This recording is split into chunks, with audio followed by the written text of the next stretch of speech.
Gawa naman tayo ngayon ng isang portrait ng isang taong namayapa na. Ang tawag po dito ay Memorial Portrait Tattoo. Mapagpalang araw sa lahat, huwag na nating patagalin, simulan na kaagad natin. Dito sa damit, all black lang talaga siya, so wala kang makikitang detalye. Pero dahil gusto kong lagyan ng konting detalye yung damit, nagkombinasyon tayo ng gray para mapalabas natin yung itsura ng damit niya. Pagdating dito, 5 volts sa paggawa ng mga balbas, ng mga bigote. Tapos 3RL lang po yung gamit ko. Nagagawa ko kasi yung parang mga bigote na bagong tabas, tsaka yung mga balbas na bagong tabas. Kapag mababang bolts lang yung ginagamit ko, tapos ang hagod ko dyan, minsan cross-hatching, minsan circular. Susundan mo lang kung ano yung itsura nung nasa reference mo. Sa tingin mo, medyo makapal yung dating nung bagong tabas na bigote o bagong tabas na balbas, pwede mo siyang siksikin. Pero kung sa tingin mo parang medyo malabo naman, pwedeng bawasan mo naman yung pagkasiksik, parang medyo butal-butal. Pero ganun yung hagod mo para mabilis mong magawa. Kasi kung paisa-isa, medyo matagal tapos medyo malalaki yung pagkakagawa ng mga tuldok-tuldok na detalye.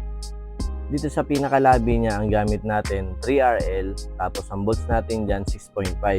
Ang normal talaga na bolts ko lagi 6.5. Nagbababa lang ako pagka gumagawa ako ng mga pointillism na part o na detalye. Doon lang ako nagbababa ng bolts. Tapos pagka nagtataas naman ako ng bolts, kapag medyo malaking size na ng needle yung ginagamit ko. Halimbawa, mga 17 Magnum pataas. Yan, naka 7 volts ako dyan o kaya 7.5 na volts. Minsan naman, pagka nagpa-power line ako, gamit yung mga RS na needle, kagaya ng 9RS, 11RS, yan, medyo mataas din yung volts ko dyan, nasa 7 volts din po yun. Bali dito, kinuha ko muna yung detail ng pinakalabi niya, tapos yung mga ngipin, yung pagitan ng mga ngipin. Gamit ko pa rin 3RL, tapos isi-shade ko siya, gamit ko naman dyan 7 Magnum. Kasi itong pinakalabi niya, pwede ka naman gumamit ng ibang size din ng Magnum, pero dito kasi mas swak na swak siguro yung 7 Magnum para sa ganito kalaking pyesa, tsaka sa space ng mga detalye dun sa labi niya, sa ngipin niya. Mas swak talaga yung 7 Magnum, kaya yun na lang yung ginamit ko. Tapos makikita nyo dito yung dark na kulay, meron tayong ginamit dyan na solid black, yung mga sulok-sulok nung pinakaipin. Tapos gumamit din tayo dyan ng dark brown. Yun yung mga kinulay ko doon sa mga dark part na nakikita nyo. Tapos doon sa pinakalabi niya, ang kinulay ko dyan, gumamit ako dyan ng maroon, red, dark skin tone. Gumamit ako ng medium skin tone, medium flesh tone, at saka light flesh tone. So kung titignan nyo, napakaliit ng pinakalabi at yung ngipin niya. Pero napakaraming kulay ng ginamit natin. Tapos mag-highlight pa po tayo dyan mamaya. Tapos yung ngipin, sinade ko na rin siya bago ako mag-highlight mamaya. Bali yung pinangkulay ko naman doon, light flesh tone, tapos sinawsaw ko pa sa wash para medyo parang madilim yung dating ng kulay. Kasi yun yung nakikita ko eh. So wala akong available na ganong kulay, kaya nag-mix na lang ako ng light flesh tone, tapos sinawsaw ko lang sa wash para maging iba yung kulay niya, dumilim ng konti. Tsaka ako ihahagod dun sa pinakaipin niya ng malabong malabo lang. Kasi hindi naman kailangan natin i-shade siya na kulay dapat. Dapat mapalabas lang natin yung konting kulay na yon, tapos mag-highlight tayo. Yan po yung kulay nung light flesh tone tsaka yung wash na minix ko. Tapos curved magnum po yung gamit ko dyan para smooth lang po yung pasok ng tinta sa loob, hindi masyadong magda-dark. Gaya naman ng ginawa natin kanina sa may balbas niya, ganun din po yung gagawin natin dito sa may bigote. So ang gamit kong bolts dyan, 5 volts, tapos 3RL lang din po yung gamit ko.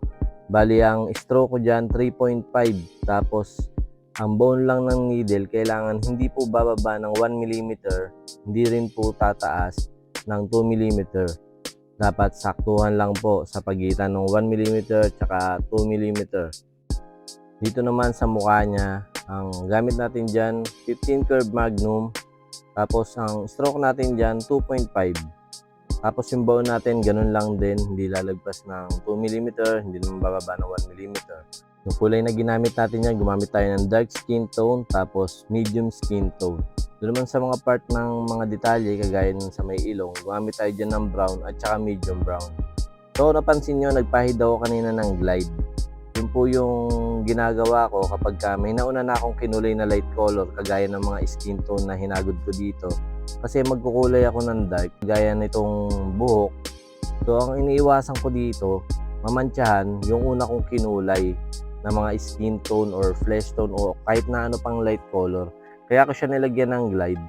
Kasi pwedeng aksidenteng pagpunas natin dun sa kinulay natin na dark kagaya ng buhok, pwedeng pagpunas natin, yung black na pinunasan natin ay mapunta dun sa mga unang kinulay natin na light kagaya ng mga skin tone or flesh tone. So may posibilidad siya mamantsahan ng black o ng mga iba pang mga dark na kulay kung ano man yung ikukulay natin o ano bang yung piyesang ginagawa natin. Kaya ko siya nilagyan ng glide para bago mamantsahan yung mga kinulay natin na light, sa glide muna papatong yung mga dark na kulay na pwedeng makahawa dun sa mga light na kulay na una nating hinagod. So pwede nating maiwasan na mamantsahan yun sa pamamagitan ng glide kasi dun siya unang papatong. Pag pinunasan natin naman yung glide, sasama na yung pinaka dark color na pumatong dun sa pinaka glide. So malaking bagay yung glide, hindi lang basta para makontrol niya yung mga maga, hindi lang para mapagaling niya kaagad yung mga sugat na tinamaan ng needle.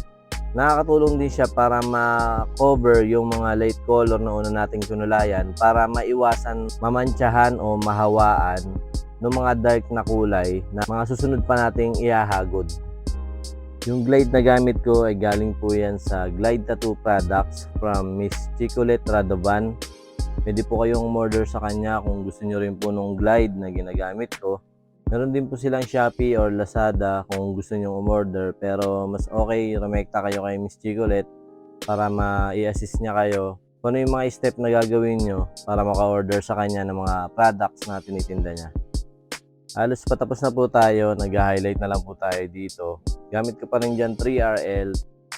Sa white naman po na ginagamit ko, Dynamic Triple White po. Yung gamit kong white ink. At yun, ito na po ang ating memorial portrait tattoo. Maraming salamat sa inyong panonood. Ako po si Nads Galarpe ng Marikina City.